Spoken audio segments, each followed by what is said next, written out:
des chaussures usées raclant le sol, une faim noyée dans les supplications d'un cheval mourant, des pièces de monnaie lancées aux marchands moqueurs malgré le mépris de la foule.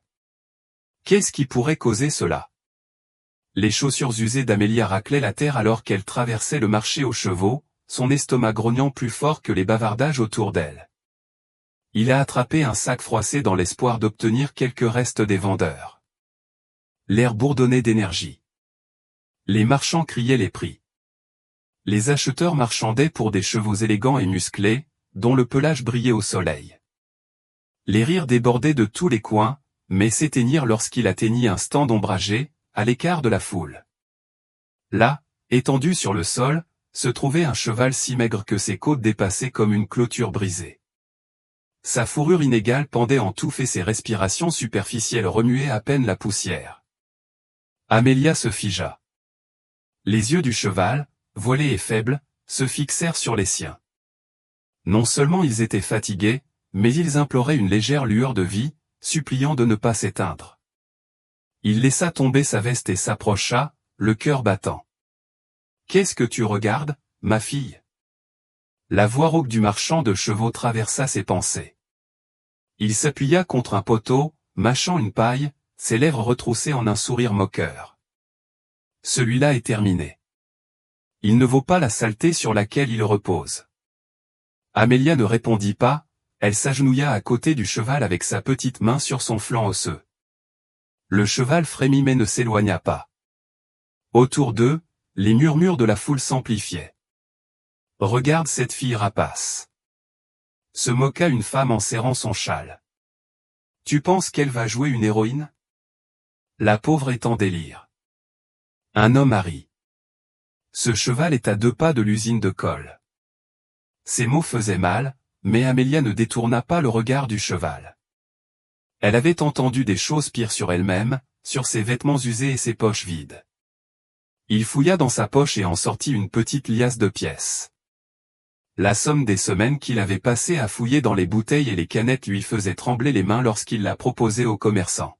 « Je le veux, dit-il, sa voix ferme malgré le tremblement dans sa poitrine. « Combien ?» Le marchand éclata de rire, assez fort pour attirer l'attention. « Sérieusement, ma fille, c'est à peine assez pour une miche de pain. Ce n'est pas de la charité. » Une boule se forma dans la gorge d'Amelia. Il jeta un coup d'œil au cheval dont la tête s'enfonçait de plus en plus bas. Il pouvait partir et utiliser l'argent pour acheter de la nourriture, comme il l'avait prévu. Son estomac gargouilla à nouveau. Un rappel brutal de sa propre faim. L'espace d'un instant, le doute s'empara d'elle. Que faisait-il? C'était juste une fille de moins de 10 ans, sans autre maison qu'une cabane qui fuyait. Comment pourrais-je sauver quelque chose d'aussi cassé? Mais ensuite le cheval émit un hennissement faible et rauque et sa détermination reprit forme. Il se releva et croisa le regard du marchand. C'est tout ce que j'ai. À prendre ou à laisser. Il plissa les yeux, puis haussa les épaules et reprit les pièces. C'est bon, c'est tes funérailles, ma fille. Ne viens pas pleurer quand il tombe le matin. La foule a éclaté en huées alors qu'Amelia détachait la corde autour du cou du cheval. Fille folle, a crié quelqu'un, gaspillant ton argent pour un cadavre. Elle les ignora, ses mains douces tout en encourageant le cheval à se lever. Il chancela, ses jambes tremblaient comme si elles allaient se briser, mais il se releva. « Je t'appellerai Luna, murmura-t-il, passant une main dans sa crinière emmêlée. Comme la lune, tu continues à briller, même s'ils ne peuvent pas la voir. » Ramener Luna à la maison était une bataille. Le cheval trébuchait à chaque pas, ses sabots traînaient sur le sol. Les bras d'Amelia lui faisaient mal à force de tirer autant. Leur manteau rapiécé s'accrochait aux épines alors qu'il marchait péniblement le long du marché. Elle pouvait sentir les yeux lui percer le dos, la juger, se moquer d'elle. À mi-chemin, les jambes de Luna se déformèrent et elle s'effondra avec un bruit sourd. Amelia halta. Il tomba à genoux, pressant son front contre le cou de Luna. « N'abandonne pas, murmura-t-il, la voix brisée. S'il vous plaît, je ne peux pas faire ça seul. » Pendant un instant, il crut que tout était fini. Les larmes coulaient chaudes et furieuses, non pas pour Luna, mais pour elle-même. Peut-être qu'ils avaient raison, peut-être que j'étais fou. Mais ensuite Luna releva la tête de quelques centimètres et son nez toucha sa main. C'était suffisant. Lorsqu'ils atteignirent leur cabane, un tas de planches et de bâches branlantes, le soleil se couchait. Amelia attachait Luna à un poteau avec ses mains à vif. Elle s'effondra à côté de lui, épuisée, mais inébranlable.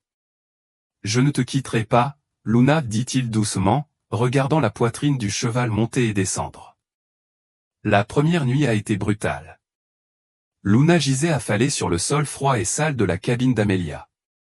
Sa respiration était un sifflement irrégulier qui maintenait Amelia éveillée. La pluie s'infiltrait à travers le toit en toile, ruisselant sur le flanc du cheval, et Amelia s'empressa d'y glisser une vieille couverture. Il n'avait pas grand-chose, juste un bol d'eau ébréchée et une poignée d'herbe fanée qu'il avait ramassée au bord de la route. Elle s'agenouilla à côté de Luna, trempa ses doigts dans le bol et laissa les gouttes tomber sur les lèvres agitées de la jument. « Tu dois boire, murmura-t-il, la voix rauque d'épuisement. « Juste un petit peu, d'accord ?» Les yeux de Luna s'écarquillèrent un peu, mais elle ne bougea pas. Amelia sentit un nœud dans sa poitrine. Il avait déjà vu la mort. Chats errants raidis dans les ruelles, oiseaux brisés par les tempêtes. Mais c'était différent. C'était son combat. Il resta là heure après heure, tirant de l'eau et de l'herbe vers Luna, les mains tremblantes de froid. La matinée n'a apporté aucun soulagement. Quelques villageois passèrent en regardant par les interstices de la cabane. « Quelle est cette odeur » marmonna l'un d'eux en fronçant le nez. La jeune fille est partie et a ramené un cheval mort chez elle. Il n'est pas encore mort, renifla l'autre. Mais donnez-lui une journée, il perd son temps. Amelia serra les poings, leur tournant le dos. J'avais envie de crier, de leur dire qu'ils avaient tort, mais j'avais la gorge pleine de gravier. Au lieu de cela, il attrapa un chiffon, une vieille chemise qui ne lui allait plus, et commença à nettoyer la boue de la fourrure de Luna. Le cheval frémit à son contact et elle adoucit ses mouvements, fredonnant un air que sa mère chantait avant de partir. C'était tremblant, désaccordé, mais cela calmait ses nerfs. Les jours se fondaient les uns dans les autres. Amelia dormait à peine, partageant son temps entre Luna et la recherche de nourriture. Il se faufilait dans les champs au crépuscule, arrachant des touffes d'herbe que les vaches n'avaient pas touchées, évitant ainsi les chiens du fermier.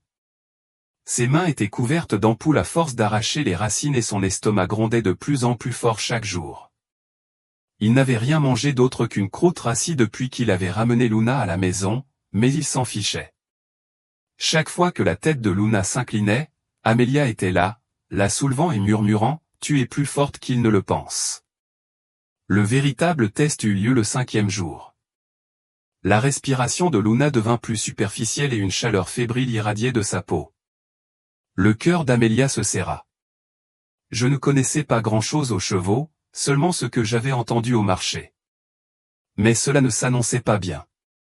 Il courut jusqu'au ruisseau, trempa le chiffon dans de l'eau glacée et le posa sur le front de Luna. « Ne fais pas ça, plaida-t-il, la voix brisée. J'ai tout quitté. » Il hésita un instant. Il s'affala contre le mur, fixant le corps fragile de Luna. Et s'il avait tort? Et s'il ne pouvait pas la sauver? Les pièces qu'il avait dépensées lui revinrent à l'esprit, suffisamment pour acheter du pain, peut-être un manteau chaud. Maintenant, il n'avait plus rien et Luna pouvait encore mourir. Les larmes lui piquèrent les yeux, mais elle les essuya, en colère contre elle-même d'y avoir seulement pensé. Il n'a pas murmuré. Nous n'avons pas fini. Cette nuit-là, elle resta éveillée à chanter jusqu'à ce que sa gorge lui fasse mal, refusant de laisser Luna lui échapper. Et puis, juste avant l'aube, quelque chose a changé. Les oreilles de Luna bougèrent. Elle leva la tête lentement et en tremblant et lécha toute seule le bol d'eau. Amelia halta, rampant vers elle et pressant sa joue contre le cou de Luna. « Tu as du mal » dit-elle avec un sourire qui brisa ses larmes. Je le savais. Une semaine plus tard, Luna faisait ses premiers pas. Amelia avait improvisé une écharpe avec un vieux drap, la glissant sous le ventre de Luna pour l'aider à se relever. Le cheval chancela avec ses jambes comme des brindilles sous son poids, mais ne tomba pas. Amelia la conduisit dehors dans la lumière grise du matin. Luna réussit à faire 3 pas avant de sombrer à nouveau, mais c'était suffisant. Regarde-toi, rit Amelia en effleurant sa crinière. Tu es un miracle. La nouvelle s'est répandue rapidement. Un garçon de la ville, Tommy, a sorti la tête de la cabane. J'ai entendu dire que ton cheval n'était pas encore mort, dit-il en donnant un coup de pied dans un rocher. Je parie que ça ne durera même pas une semaine. Je parie que oui, répondit Amelia avec le menton haut. Tommy haussa les épaules et s'enfuit, mais plus tard dans la journée, une vieille femme arriva avec une botte de foin sous le bras. Je t'ai vu là-bas, dit-il d'une voix rauque mais gentille. Il faut du courage pour s'occuper de quelque chose d'aussi grave. Ici, ce n'est pas grand-chose, mais c'est propre. Amelia cligna des yeux de peur. Merci, murmura-t-il en serrant le foin comme si c'était de l'or. La femme hocha la tête et partit, mais ces mots restèrent en elle. Pour la première fois, Amelia ressentit un éclair de fierté. Cette nuit-là, la pleine lune pesait lourd dans le ciel. Luna se tenait seule, la tête penchée vers la lumière. Amelia était assise à côté de lui, le foin étalé à ses pieds. Tout ira bien, dit-il d'une voix ferme. Et cela ne fait que commencer. Le soleil venait à peine de se lever qu'Amelia emmena Luna à la périphérie de la ville, où s'étendait un champ délabré, parsemé de mauvaises herbes et de ferrailles rouillées. Les pas de Luna étaient plus fermes maintenant, sa fourrure moins inégale, mais elle bougeait toujours comme si elle n'était pas sûre que ses pattes tiendraient le coup. Amelia portait un bâton qu'elle avait trouvé, un morceau de clôture brisé, et l'enfonça dans le sol comme clôture de fortune. Essayons quelque chose de nouveau, dit-il en caressant le cou de Luna. Es-tu prêt? Luna renifla, ses oreilles frémirent, et Amelia prit cela comme un oui. Il tira doucement sur la corde, poussant Luna à avancer. La jument hésita, regardant le bâton comme s'il s'agissait d'un mur. Allez, la convainquit Amelia d'une voix douce mais ferme. Un pas à la fois. Luna se rapprocha puis s'arrêta avec ses sabots avant à quelques centimètres du poteau. Amelia retint son souffle. Finalement, Luna leva une patte, instable mais décisive, et l'enjamba. Elle trébucha et Amelia cria de joie en la serrant dans ses bras. Vous l'avez fait. Ils ont continué à le faire tous les matins. Amelia ajouta d'autres bâtons, les espaçant, et Luna apprit à les enjamber. Ses mouvements devenaient chaque jour moins instables, mais les progrès n'étaient pas faciles. Un après-midi, une rafale de vent souleva de la poussière et effraya Luna à mi-chemin. Elle se pencha en arrière, emmêlant ses jambes dans la corde, et s'écrasa violemment. Une blessure s'est ouverte au genou et du sang a coulé sur le sol. Amelia se laissa tomber à côté de lui, les mains tremblantes, alors qu'elle pressait sa manche contre la blessure. Tu vas bien, dit-elle, plus pour elle-même que pour Luna. Nous allons résoudre ce problème. La blessure n'était pas profonde, mais elle les inquiétait tous les deux. Luna boitait pendant des jours et la confiance d'Amelia était ébranlée. Il avait entendu la femme du forgeron murmurer à un voisin. Ce cheval ne sera jamais qu'un fardeau. La fille rêve trop. Ces mots la tourmentaient. Elle banda la patte de Luna avec des bandes provenant d'un vieux sac, mais le doute l'envahit. Et si Luna n'en pouvait plus? Et s'il avait trop poussé? Puis Jake est arrivé. C'était un garçon nerveux, d'1 an de plus qu'Amelia, avec un sourire taquin qui ne disparaissait jamais. Il les avait vus sur le terrain et s'était approché d'eux une nuit, les bras croisés. Qu'est-ce que c'est? Un cirque? Dit-il avec dédain en donnant un coup de bâton. Cette jument ne peut même pas marcher droit et tu fais semblant d'être un entraîneur. C'est mieux que de rester assise à ne rien faire, dit Amelia en effaçant la saleté du flanc de Luna.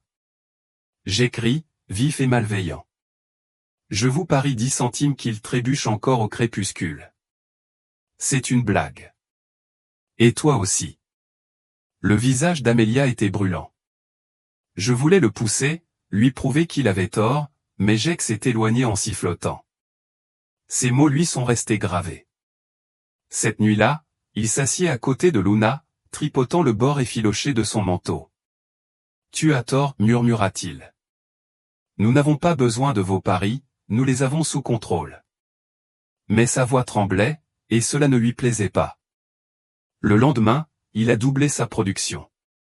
Il leva les bâtons plus haut, rien de fou, juste assez pour défier Luna. Nous n'allons pas abandonner, lui a-t-il dit en tendant la corde. Luna regarda la nouvelle hauteur avec les narines dilatées, mais Amelia courut à ses côtés d'une voix ferme. Tu l'as, ma fille. Je sais oui. Luna sursauta maladroitement au début, mais s'en remit. Puis un autre. Au troisième, ses sabots touchèrent violemment le sol et Amelia sourit si largement que ses joues lui faisaient mal. Tu vois ça? Vous volez. Les semaines passèrent et Luna se transforma.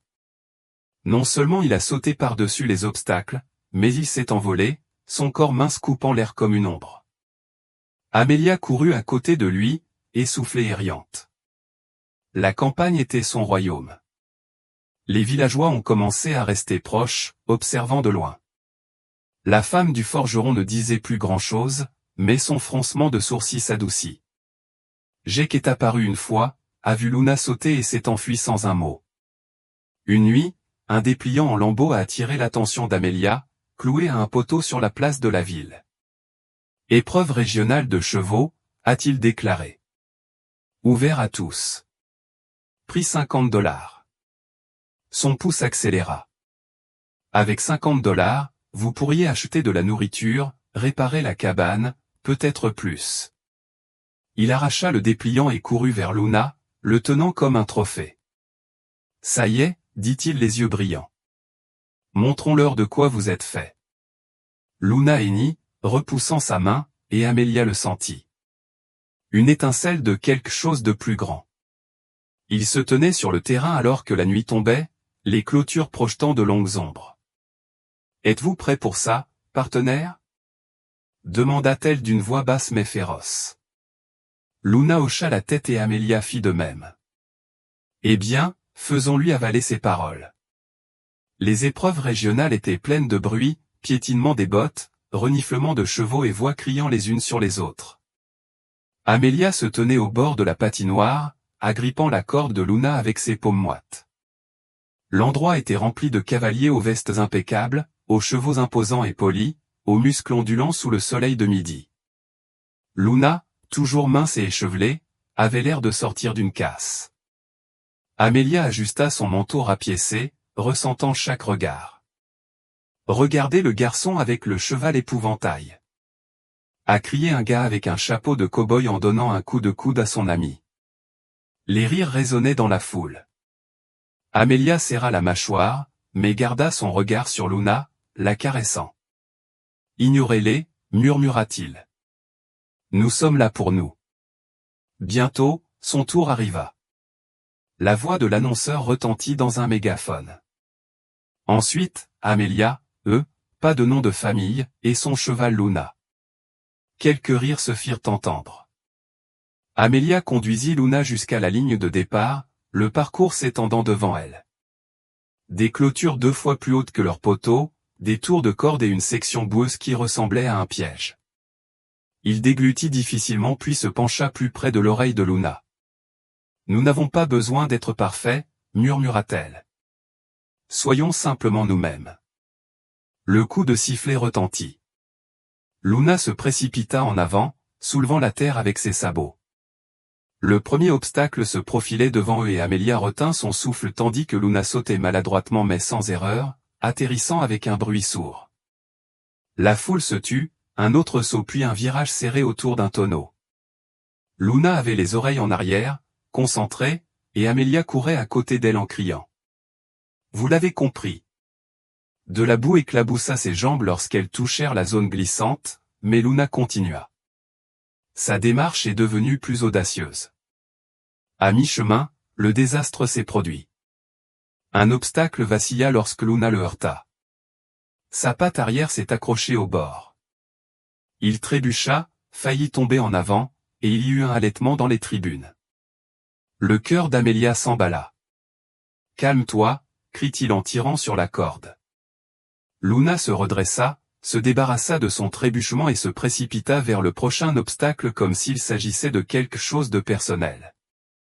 Les huées de la foule se sont transformées en murmures puis en acclamations alors qu'il le dépassait, s'élevant plus haut que jamais.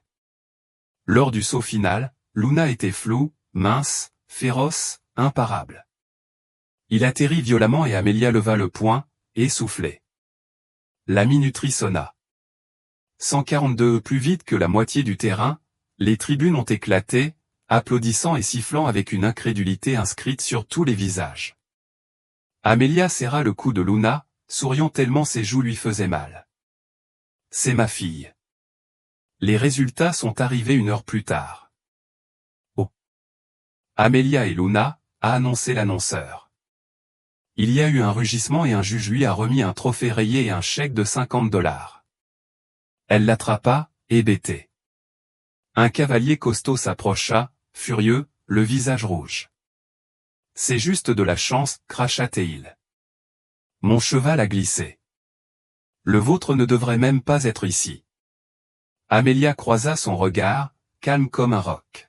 « Peut-être, dit-il, mais elle l'est. » Luna renifla, secouant la tête haute, et le gars claqua la porte en marmonnant et partit.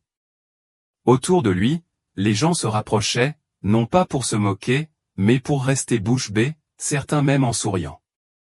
Une petite fille tirait sur la manche de sa mère. « Puis-je caresser le cheval lunaire ?» demandait. Amelia hocha la tête et Luna se tenait fièrement tandis que de petites mains caressaient sa fourrure. De retour au chalet ce soir-là, Amelia a placé le trophée dans une boîte avec le chèque rangé dans sa poche.